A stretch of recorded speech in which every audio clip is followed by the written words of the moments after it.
kasih-Mu membuatku mengerti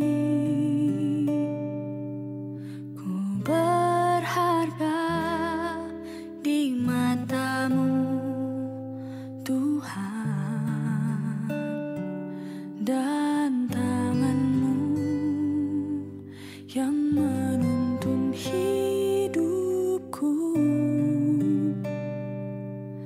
Dalam semua rencana-Mu Tuhan,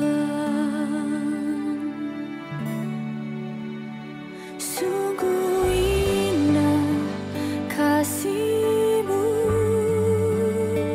sungguh besar kuasa-Mu, Yesus Tuhan penyelamatku.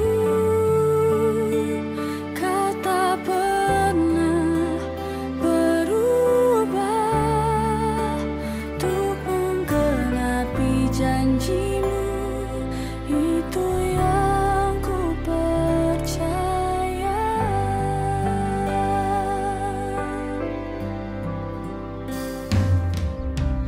Kasih-Mu membuatku mengerti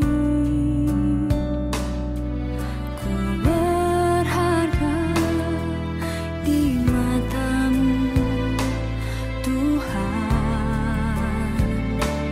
dan tangan-Mu yang menuntun hidupku. Dalam semua rencana-Mu Tuhan, sungguh. Shalom saudaraku yang terkasih di dalam Tuhan. Kita berjumpa kembali pada hari Minggu ini untuk beribadah bersama-sama. Kalau boleh saya mengundang setiap jemaat Tuhan di tempat ini, yang di rumah kita bersama bangkit berdiri. Kita mau beribadah sama-sama memuji meninggikan nama Tuhan kita. Kita mau percaya bahwa Tuhan Allah adalah Tuhan yang berdaulat atas kehidupan kita. Tuhan, kami percaya Engkau begitu baiknya buat hidup kami. Engkau begitu luar biasanya untuk hidup kami. Kami senantiasa mengucap syukur Tuhan dalam hidup kami. Karena kalau kami lihat lewat hidup kami, semuanya baik, semuanya sempurna. Kami boleh melewati masa-masa yang sulit, kami boleh melewati masa-masa sukar. Semua bukan karena kuat gagah kami, tapi karena kami disertai Tuhan. Kami tahu betul, sekalipun tidak terlihat tangan Tuhan menyertai dan menopang hidup kami. Terima kasih ya Bapa, terima kasih Tuhan. Ini setiap kami, apapun yang kami miliki, yang mau persembahkan demi kemuliaan nama Tuhan, untuk menyenangkan hati-Mu Tuhan. Oh terima kasih Bapa, oh terima kasih Bapa. Haleluya, haleluya. Ini aku, semua milik-Mu, ku serahkan padamu Tuhan. Penyesalan dan kebanggaan, suka dan duka, semua ku serahkan. Yang telah lalu, yang akan datang, hasrat dan harapan yang terbayang, masa depan dan rencanaku, semua ku serahkan dalam tangan-Mu.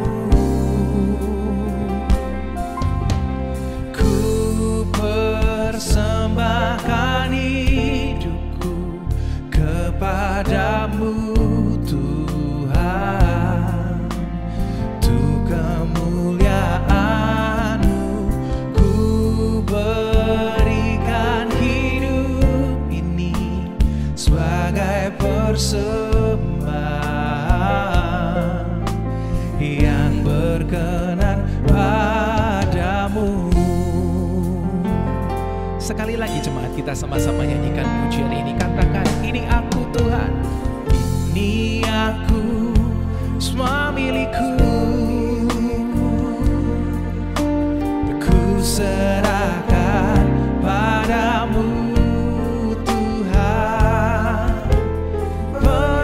kekesalan dan seluruh kebanggaan kita. Oh, suka dan duka semua ku serahkan. Yang telah lalu, yang akan datang ya Tuhan. Setiap hasrat dan harapan setiap kita, saudaraku, yang terbayang masa depan dan rencanaku, semua ku serahkan dalam tangan-Mu.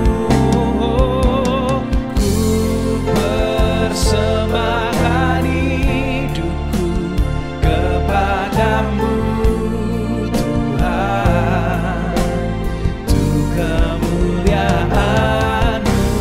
Ku berikan hidup ini sebagai persembahan yang berkenan padamu.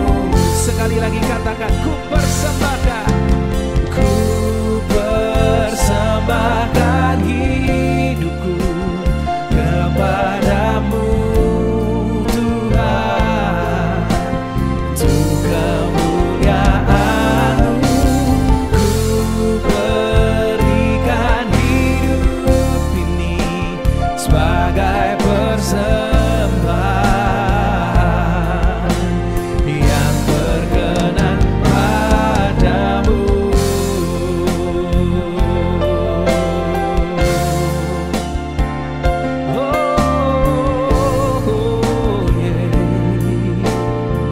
Kami serahkan seluruh hidup kami ya Tuhan. Apapun yang kami miliki, semuanya bagi-Mu Tuhan, dari-Mu Tuhan, dan untuk-Mu Tuhan. Haleluya.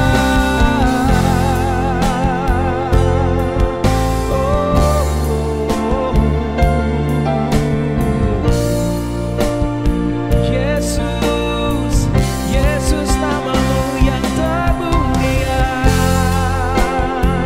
Kau kami sembah, kami tinggikan selamanya. Glory bagi-Mu Tuhan. Seluruh hidup kami, segalanya Tuhan, yang terutama hanya Yesus dalam hidupku. Ku tinggikan nama-Mu selalu, selamanya.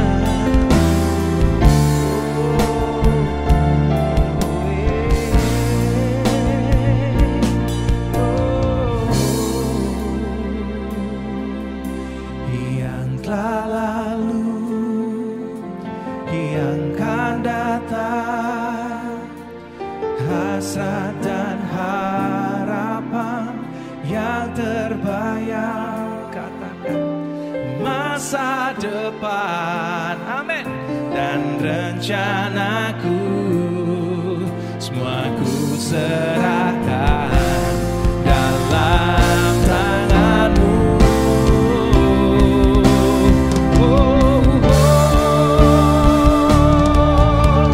Ku persembahkan hidupku kepadamu,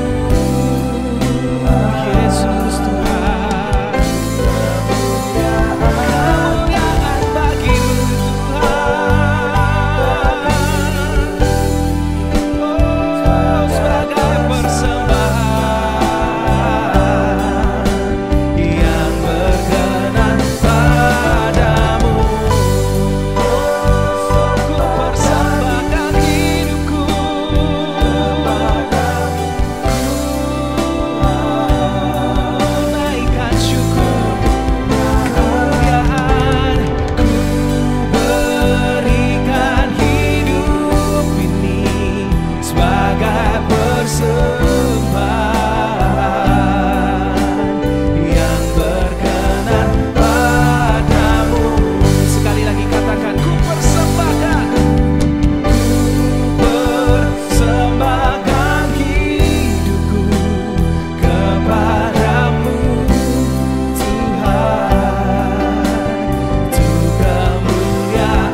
Ini kami ya Tuhan Yesus, ini kami ya Tuhan. Kami tahu bahwa apapun yang ada dalam hidup kami semuanya dari Tuhan. Dan kami percaya juga untuk kemuliaan nama Tuhan. Kami mau serahkan segala kekhawatiran, ketakutan kami yang kami pernah lalui di masa lalu. Ketika kami bimbang dan ragu untuk menghadapi. Tapi kami tahu betul bahwa hari ini kami masih berdiri karena kasih karunia Tuhan. Kaki kami masih kuat sampai hari ini. Dan kami bahkan menikmati kebaikan demi kebaikan Tuhan terus menerus dalam hidup kami. Kami tahu bahwa ada Yesus Tuhan bersama dalam kehidupan kami. Sekalipun kami tahu bahwa mungkin menghadapi masa ini tidak mudah Tuhan. Tapi izinkan kami untuk memahami satu hal. Ada Yesus Tuhan. Ada Yesus Tuhan yang bersama dengan kami. Dan kalau boleh kami melampaui segala sesuatu yang kami alami hari ini. Kami mau hidup bagimu Tuhan. Kami mau hidup bagi kemuliaan nama Tuhan. Hidup kami anugerah. Hidup kami karena kasih karunia Tuhan. Oh haleluya. Saudaraku, mari kita naikkan sebuah pujian sama-sama. Ku hidup karena anugerah-Mu, tiada satu pun dapat ku banggakan, semua karena cinta-Mu.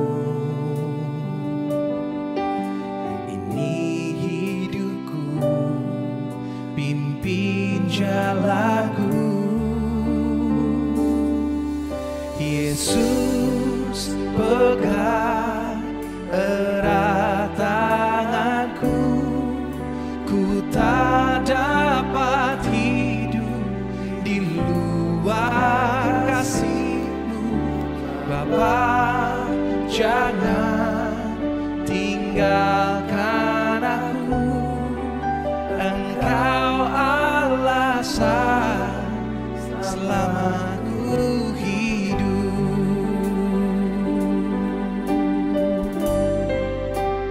Katakan kasih-Mu. Kasih-Mu mengubah hidupku. Kau memilihku ya Tuhan. Kau selamatkan hidupku.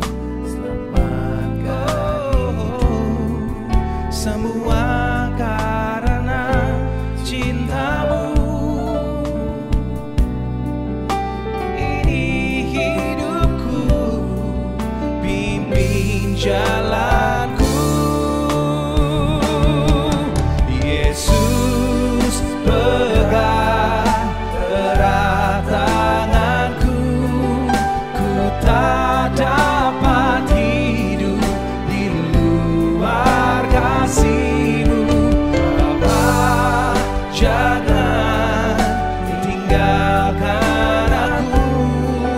Engkau alasan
jangan tinggalkan aku.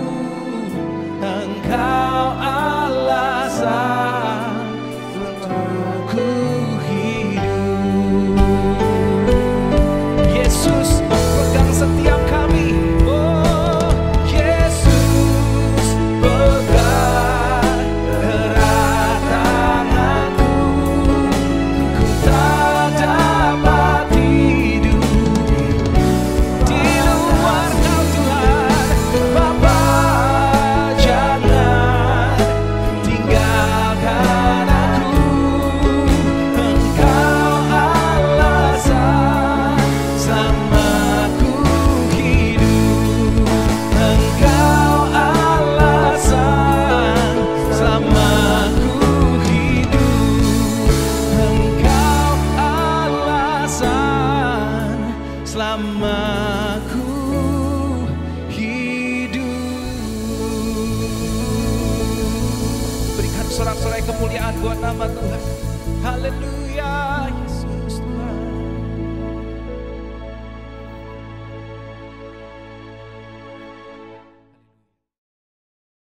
Salam saudaraku, kita bersyukur dapat kembali beribadah walaupun secara online.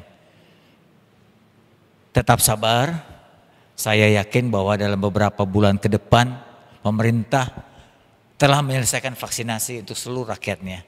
Saya berharap dari seluruh jemaat juga telah mengalami vaksinasi dari COVID-19 ini sehingga kehidupan akan lebih baik dan berubah kembali normal seperti sedia kala.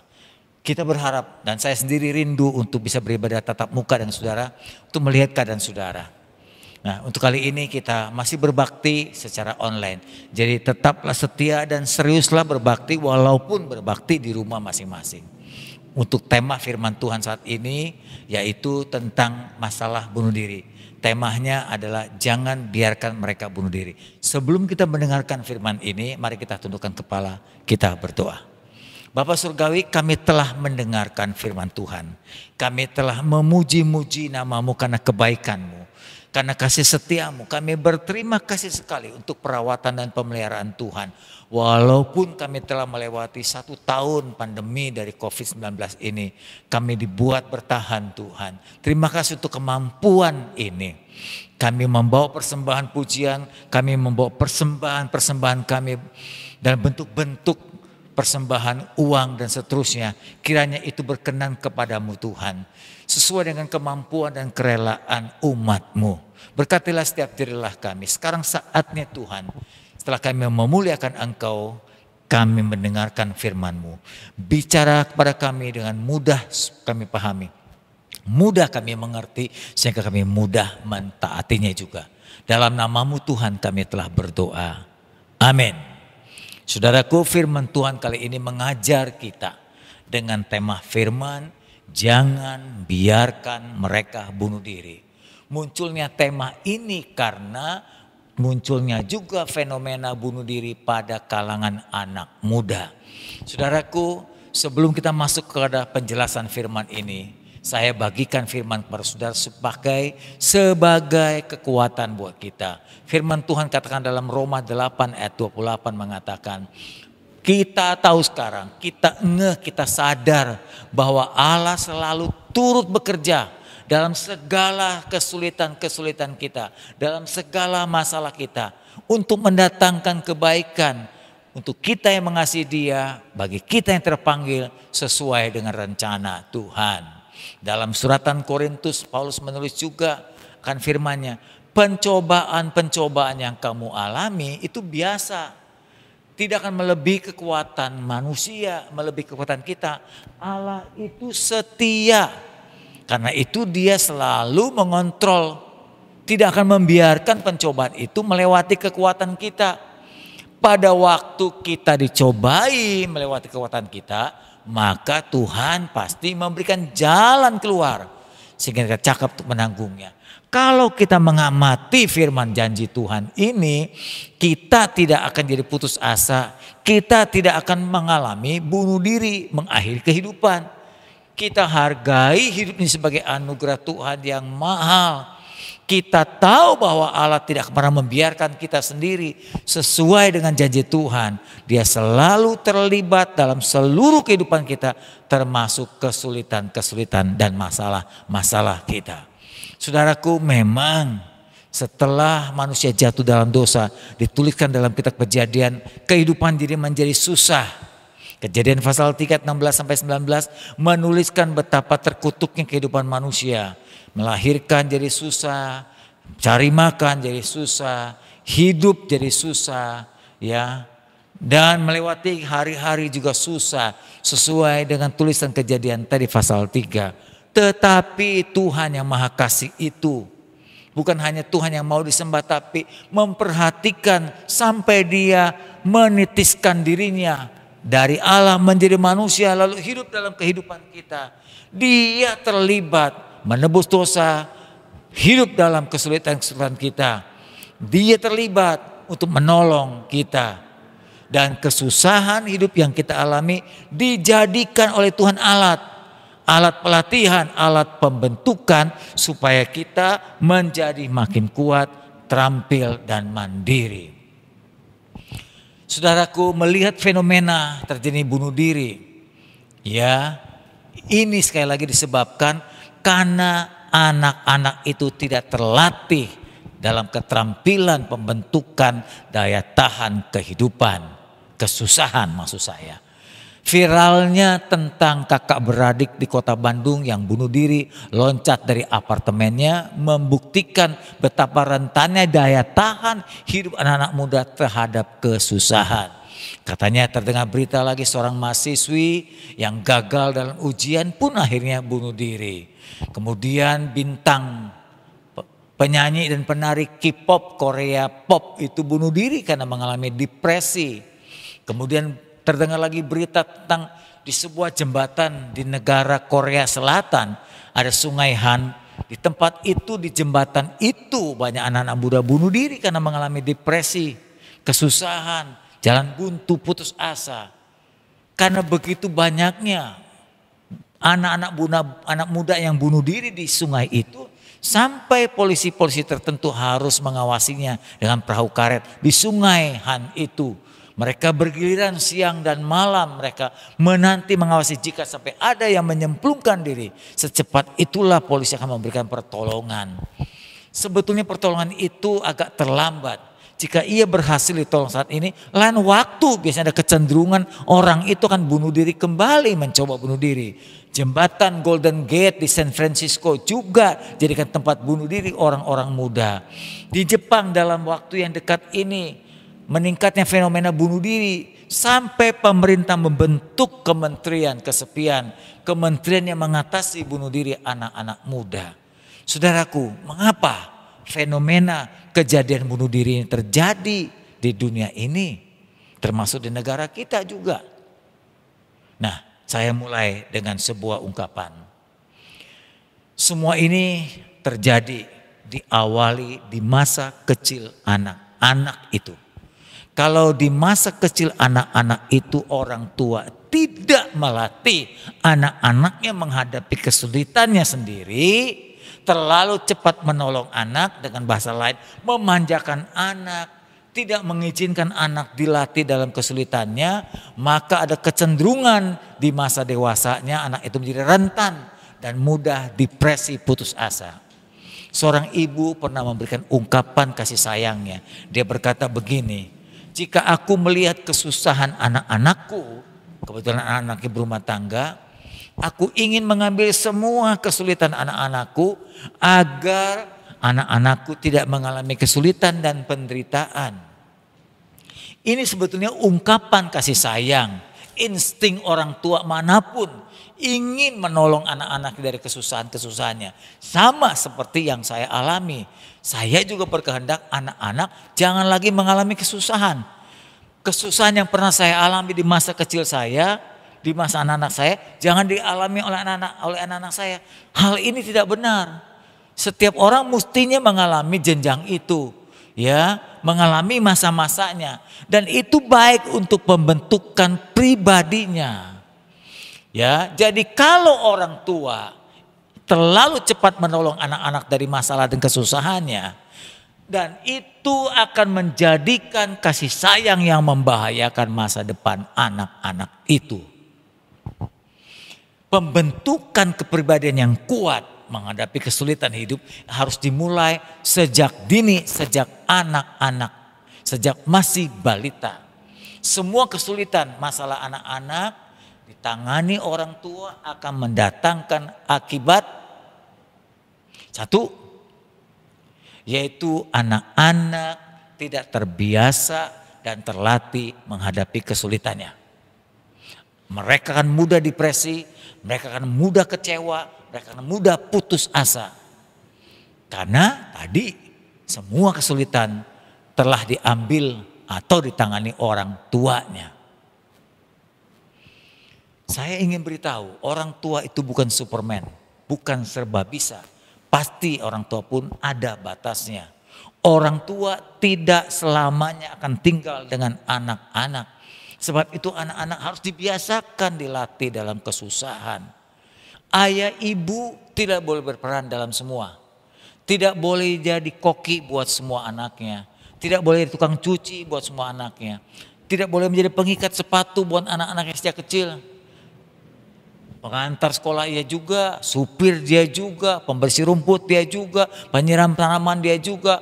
Anaknya punya PR di rumah karena dihukum oleh gurunya.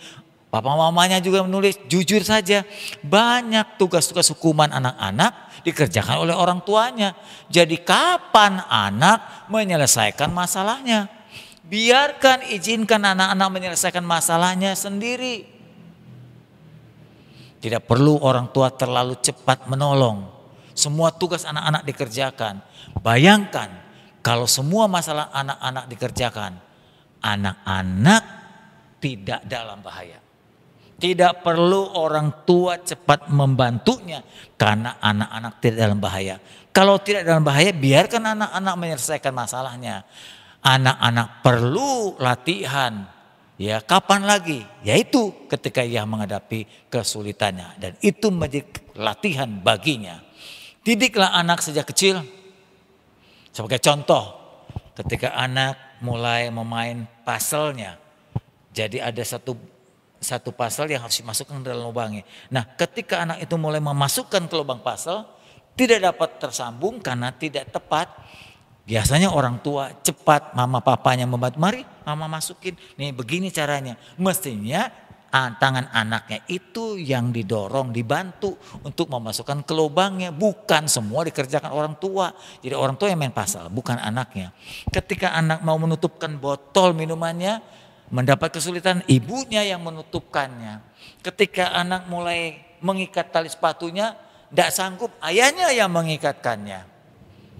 Anak remaja, wanita mulai belajar memasak, goreng sesuatu di dapur, lalu kecipratan minyak goreng sedikit, langsung aja mamahnya mengambil bagian dan berkata, sudahlah mama saja mengerjakan, tuh kan kamu gak bisa, udah biar mama aja yang memasak.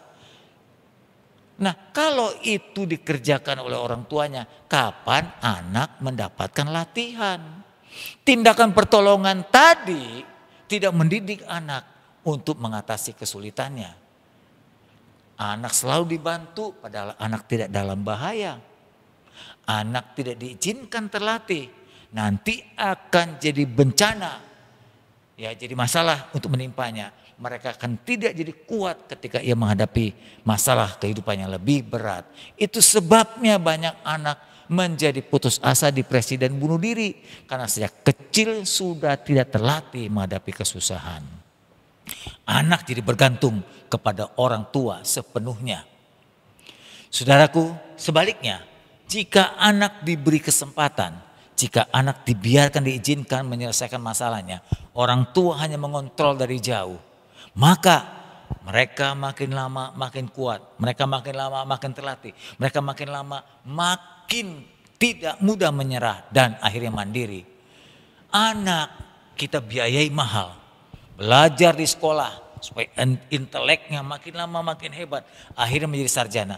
Kita orang tua berani bayar mahal untuk membuat anak menjadi seorang yang cerdas, sarjana. Tapi kita juga harus membuat anak-anak lulus mengizinkan anak lulus terlatih dalam badai kehidupan, dalam badai pernikahan mereka, dalam perjuangan-perjuangan mereka menghadapi masa depan. Ya, dengan demikian mereka nanti tidak akan mudah mengeluh kalau menghadapi kesulitan di kantor, di sekolah, di kampus, dalam kehidupan, ya dalam pernikahan. Ketika mereka mulai mengalami gesekan sedikit dengan pasangannya, mereka tidak mudah minta bercerai. Mereka coba bertahan, mereka coba menyelesaikan masalahnya dengan pasangannya. Mereka tidak mudah histeris ketika menghadapi kesulitan-kesulitannya. Orang tua berani bayar mahal untuk membuat anak cerdas dalam intelek. Orang tua juga harus berani berkorban untuk mencerdaskan anak-anak menyelesaikan kemampuan menghadapi rintangan dan kemampuan bertahan dalam kesusahan. Kalau kecerdasan intelek disebut dengan IQ, kecerdasan bertahan dalam kesusahan disebut dengan EQ. Di dalam surat Paulus mengatakan 1 Korintus 10, pencobaan-pencobaan yang dialami oleh kita termasuk anak-anak itu biasa. Allah ikut mengontrol, Allah setia, Allah memperhatikan. Kalau cobaan itu melewati kekuatan, pasti Dia berikan jalan keluar. Jadi jangan takut, jangan khawatir. Tuhan selalu buka jalan, Tuhan selalu memberikan jalan keluar. Kalau Tuhan mendidik umatnya sama seperti orang tua ayah ibu mendidik anak-anaknya. Tuhan tidak murah memberi pertolongan. Orang tua pun begitu terhadap anak-anaknya, tidak mudah atau tidak murah, tidak gampangan memberi pertolongan. Jangan sedikit-sedikit ditolong, sedikit-sedikit diberkati, sedikit-sedikit dibantu. Jangan dulu begitu ya, kalau tidak membahayakan. Kita lihat realita kehidupan. Banyak doa-doa yang kita panjatkan pada Tuhan gak langsung dijawab, gak langsung ditolong. Kenapa? Supaya kita terlatih menghadapi masalah.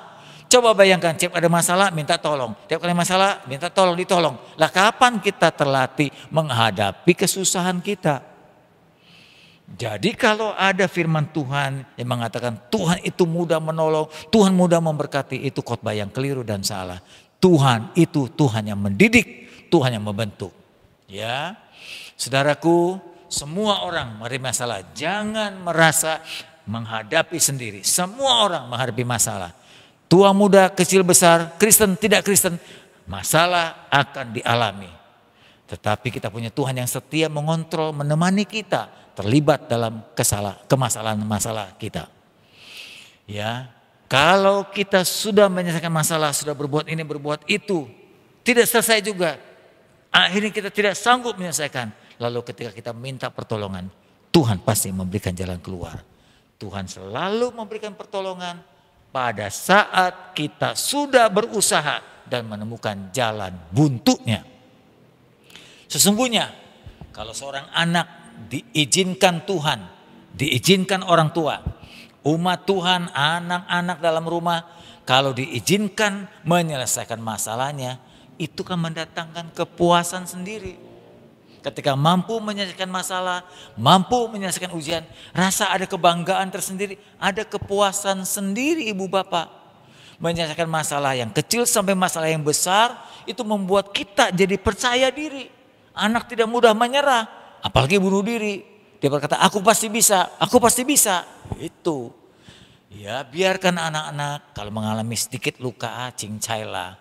Nangis sedikit karena gagal, cincailah. Kecewa, gak apa-apa, terlambat, ya bisa saja terjadi, terlambat datang, terlambat menyetorkan tugas, terlambat ini, terlambat itu, ya memang ada resikonya, udah biar aja, gak apa-apa.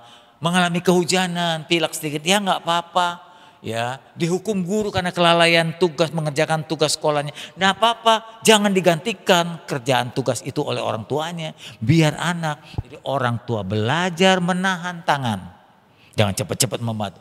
Menahan lidah, jangan cepat-cepat menghakimi atau menyampaikan kata-kata.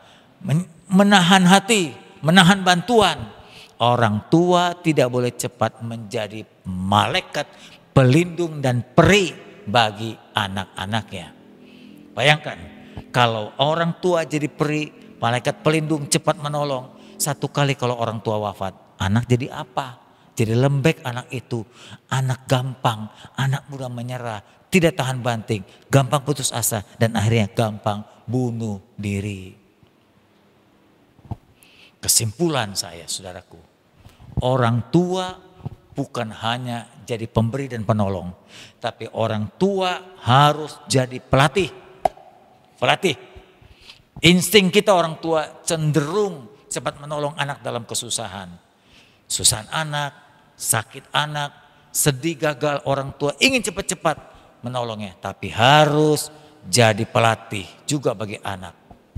Latihlah anak untuk menyelesaikan kesedihannya, kesusahannya, ya, masalahnya, bebannya.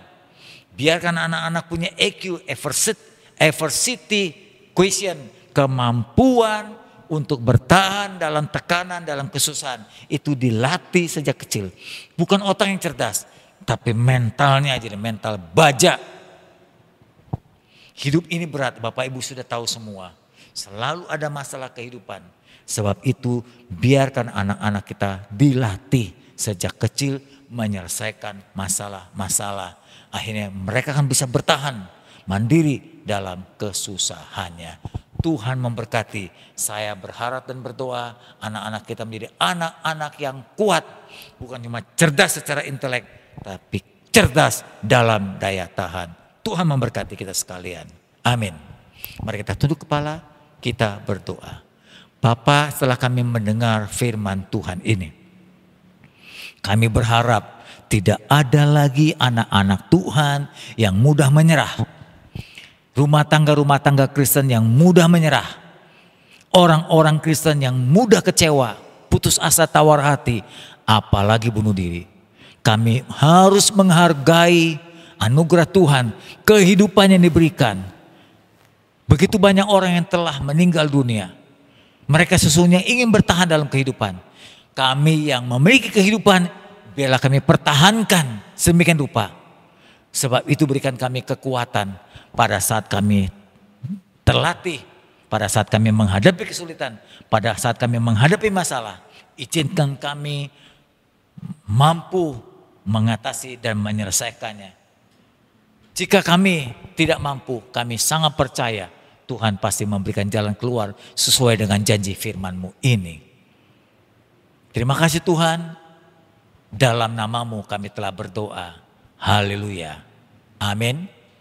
Saudaraku, sebelum saya tutup dalam doa berkat, saya ingin menyampaikan pengumuman kepada saudara. Pengumuman yang saya sampaikan kepada saudara adalah pada hari Jumat tanggal 26 Maret jam 7 malam kita akan berdoa bersama-sama.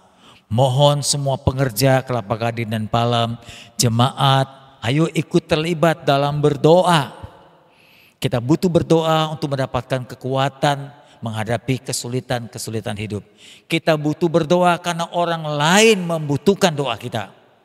Supaya orang lain pun dikuatkan. Mungkin orang lain itu adalah orang tua kita, saudara kita, famili kita. Mereka pun perlu didoakan secara syafaat.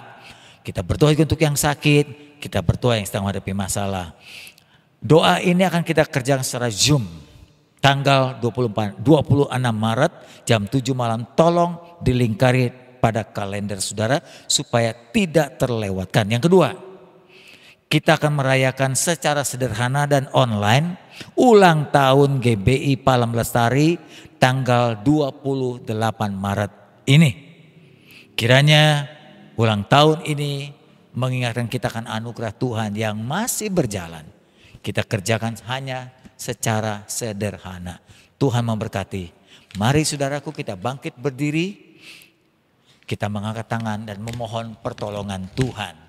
Tuhan, selesai sudah ibadah kami. Kami akan meninggalkan ibadah ini dan kami akan melakukan kegiatan yang lain. Kami akan melakukan aktivitas yang lain. Namun kiranya kasih sayang Tuhan, penyertaan Tuhan tidak meninggalkan kami. Kami mengangkat tangan memohon penyertaan dan genggaman tangan-Mu. Sertailah kami dimanapun kami berada, apapun yang kami alami, dalam keadaan apapun saat ini ya Tuhan. Di jalan, di rumah, di kantor, dimanapun sertai kami. Kiranya kasih sayang Bapa yang kuat, cinta Yesus yang tak pernah berubah, dan perlindungan Tuhan yang selalu ada bersama kami hari ini dan seterusnya. Ada bersama kami Dalam nama Yesus kami sudah berdoa. Amin. Tuhan berkati saudaraku.